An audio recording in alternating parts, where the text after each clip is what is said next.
Patrick Binder, bonjour. Bonjour.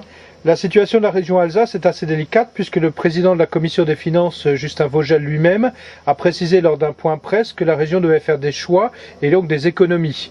Êtes-vous d'accord avec cette position? Oui, effectivement, c'est une position que je défends depuis 1998 et je n'ai cessé de rappeler à Adrien Zeller que le Conseil régional d'Alsace n'était en aucun cas un tiroir-caisse et ne nous permettait en aucun cas de financer tous les projets. Alors il fait suite à une demande du président du Conseil général du Bas-Rhin et de la municipalité de Strasbourg qui pense que la région est un véritable tiroir-caisse et qu'on y trouvera toujours des finances. Or, malheureusement, les finances se feront de plus en plus rares. Alors justement, lors de la dernière commission permanente du Conseil régional, le groupe Front National a été une fois de plus le seul groupe à s'opposer au gaspillage des deniers publics. Pouvez-vous nous donner quelques exemples et les commenter ? Oui, effectivement, j'ai là un certain nombre d'exemples concrets. Nous approchons de Noël, c'est vrai que le Père Noël Zeller, lui, continue de financer à tout va, bien qu'on lui ait rappelé que les finances de la région n'étaient malheureusement pas extensibles. Alors on voit donc dans le cadre de la politique de la ville le financement d'un centre de défense deuxième chance. On connaissait l'école de la deuxième chance à Mulhouse.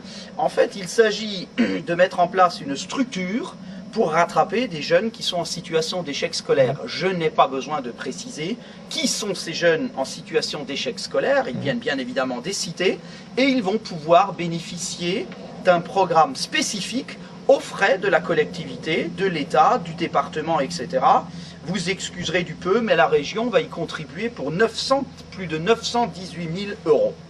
Autre point sur lequel nous nous sommes opposés, cela concerne le plan climat territorial de la CAMSA.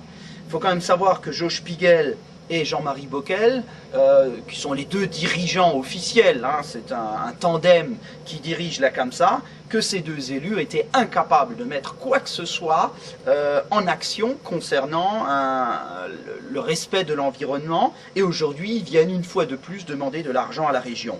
Autre exemple en ce qui concerne la rénovation de l'habitat à Mulhouse, nous n'obtenons aucune garantie quant au quartier, des garanties qui seront prises. On sait très bien que, au travers de la ville de Mulhouse, des fonds publics sont engloutis dans le cadre de la politique de la ville pour un résultat zéro. Et puis, dernier rapport, c'est là où le conseil régional essaye de s'acheter une certaine virginité concernant le bilinguisme, puisque au lieu d'avoir rejeté la convention sur le bilinguisme qui n'apportait aucune garantie quant au développement de l'enseignement bilingue dans notre région, on participe au financement de quelques réunions organisées par-ci par-là et qui n'auront aucune conséquence positive sur le développement du bilinguisme dans notre région. Ce sont là quelques exemples et tous les mois, nous sommes les seuls à dénoncer ce gaspillage financier et à remettre en cause un certain nombre de points de la politique d'Adrien Zeller.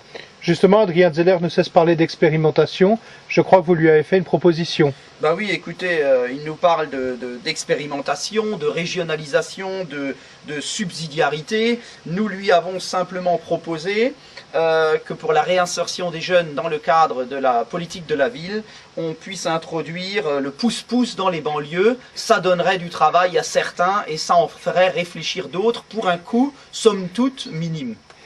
Merci beaucoup Patrick Binder. Bonne journée, à bientôt. Merci.